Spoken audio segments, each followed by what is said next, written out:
നമസ്കാരം, ET മലയാളത്തിലേക്ക് സ്വാഗതം. ഇന്ന് 2026 ഫെബ്രുവരി 4-ാം തീയതി.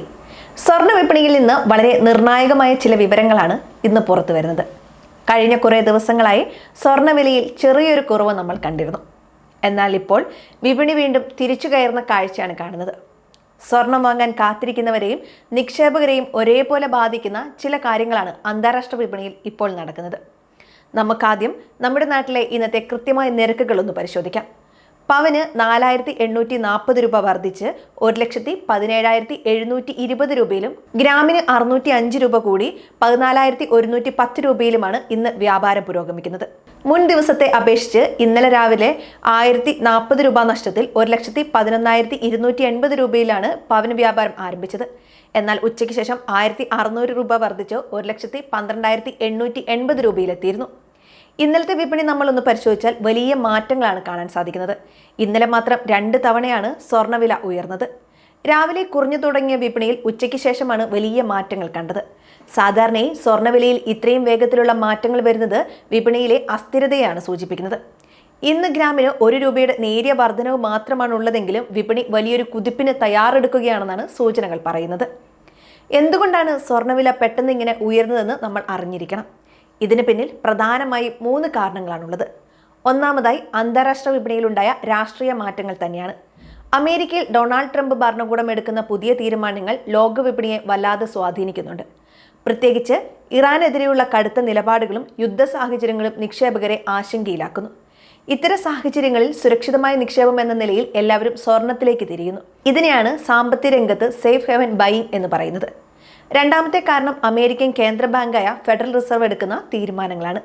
പലിശ നിരക്കുകളിൽ മാറ്റം വരുത്താൻ സാധ്യതയുണ്ടെന്ന റിപ്പോർട്ടുകൾ വന്നതോടെ ഡോളറിന്റെ മൂല്യത്തിൽ വലിയ വ്യതിയാനങ്ങളുണ്ടായി. ഡോളർ ദുർബലമാകുമ്പോൾ സ്വാഭാവികമായും സ്വർണ്ണവില ഉയരും. 2026 തുടക്കത്തിൽ തന്നെ നമ്മൾ ഈ പ്രവണത കാണുന്നുണ്ട്. മൂന്നാമതായി ട്രംപ് പ്രഖ്യാപിച്ച പുതിയ താരിഫ് നയങ്ങളാണ്. ഇത് ആഗോള വ്യാപാരത്തിൽ വലിയ തടസ്സങ്ങൾ ഉണ്ടാക്കുമോ എന്ന ഭയം നിക്ഷേപകർക്കിടയിൽ ഇപ്പോഴും നിലനിൽക്കുന്നു. ലോകത്തെ പ്രമുഖ ബാങ്കുകൾ നൽകുന്ന സൂചന അനുസരിച്ച് സ്വർണ്ണവില ഈ വർഷം വലിയ റെക്കോർഡുകൾ ഭേദിച്ചേക്കാം. അന്താരാഷ്ട്ര വിപണിയിൽ ഒരു ഔൺ സ്വർണത്തിന് $5,000 മുകളിലേക്ക് വില പോകാനുള്ള സാധ്യതയുണ്ടെന്നാണ് പല വിദഗ്ധരും വിലയിരുത്തുന്നത്. ഇത് നമ്മുടെ നാട്ടിലെ വിലയെയും വലിയ രീതിയിൽ ബാധിക്കും. കേരളത്തിലെ വിപണിയിലേക്ക് വീണ്ടും വരാം. നമ്മുടെ നാട്ടിൽ സ്വർണം എന്നത് കേവലം ഒരു ആഭരണം മാത്രമല്ല, അതൊരു വലിയ സമ്പാദ്യം കൂടിയാണ്. വിവാഹ ആവശ്യങ്ങൾക്കായി സ്വർണം വാങ്ങാൻ കാത്തിരിക്കുന്ന ഒരുപാട് കുടുംബങ്ങൾ നമുക്കിടയിലുണ്ട്. വില കുറഞ്ഞ സമയത്ത് വാങ്ങാൻ സാധിക്കാത്തവർ ഇപ്പോൾ വില കൂടുന്നത് വലിയൊരു ആശങ്കയാണ് നൽകുന്നത്. വിപണി താഴ്ന്നതും ഉയർന്നതും സ്വാഭാവികമാണെങ്കിലും ഇപ്പോൾ കാണുന്ന ഈ വലിയ ഏറ്റക്കുറച്ചിലുകൾ സാധാരണക്കാരെ വല്ലാതെ ബുദ്ധിമുട്ടിക്കുന്നുണ്ട്. അതുകൊണ്ട് സ്വർണം വാങ്ങാൻ ഉദ്ദേശിക്കുന്നവർ വിപണി വളരെ കൃത്യമായി നിരീക്ഷിക്കണം. വില കുറഞ്ഞു നിൽക്കുന്ന ദിവസങ്ങളിൽ ചെറിയ അളവിൽ സ്വർണം വാങ്ങി വയ്ക്കുന്നത് ഒരു പരിധിവരെ ലാഭകരമായിരിക്കും. എന്നാൽ വൻതോതിൽ പണം മുടക്കി സ്വർണം വാങ്ങുന്നതിന് മുൻപ് വിപണിയെക്കുറിച്ച് നല്ലൊരു ധാരണ ഉണ്ടാക്കിയെടുക്കണം. ഓഹരി വിപണിയിലോ മറ്റ് നിക്ഷേപങ്ങളിലോ നഷ്ടം സംഭവിക്കുമ്പോൾ സ്വർണം എന്നും ഒരു കൈത്താങ്ങായി മാറാറുണ്ട്. ഈ വർഷം സ്വർണ്ണവിലയിൽ വലിയൊരു സ്ഥിരത നമ്മൾ പ്രതീക്ഷിക്കേണ്ടതില്ല.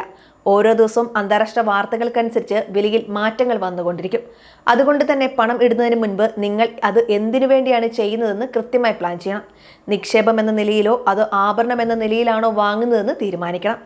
സ്വർണ്ണവിലയിലെ ഇത്തരം മാറ്റങ്ങൾ നമ്മെ പഠിപ്പിക്കുന്നത് നിക്ഷേപങ്ങൾ വൈവിധ്യവൽക്കരിക്കേണ്ടതിന്റെ ആവശ്യകതയെക്കുറിച്ചാണ്.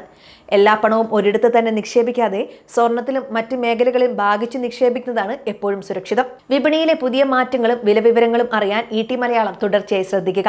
കൃത്യമായ കണക്കുകളോടെ ഞങ്ങൾ വീണ്ടും എത്തുന്നതാണ്. ഈ വീഡിയോ അറിവിലേക്കായി മാത്രമുള്ളതാണ്. സ്വർണത്തിലോ മറ്റ് സാമ്പത്തിക മേഖലകളിലോ പണമിടുന്നതിന് മുൻപ് നിങ്ങൾ സ്വന്തം നിലയിൽ പഠനം നടത്തുക, അല്ലെങ്കിൽ ഒരു സാമ്പത്തിക വിദഗ്ധന്റെ ഉപദേശം തേടുക. വിപണിയിലെ റിസ്കുകൾ മനസ്സിലാക്കി മാത്രം മുന്നോട്ട് പോവുക.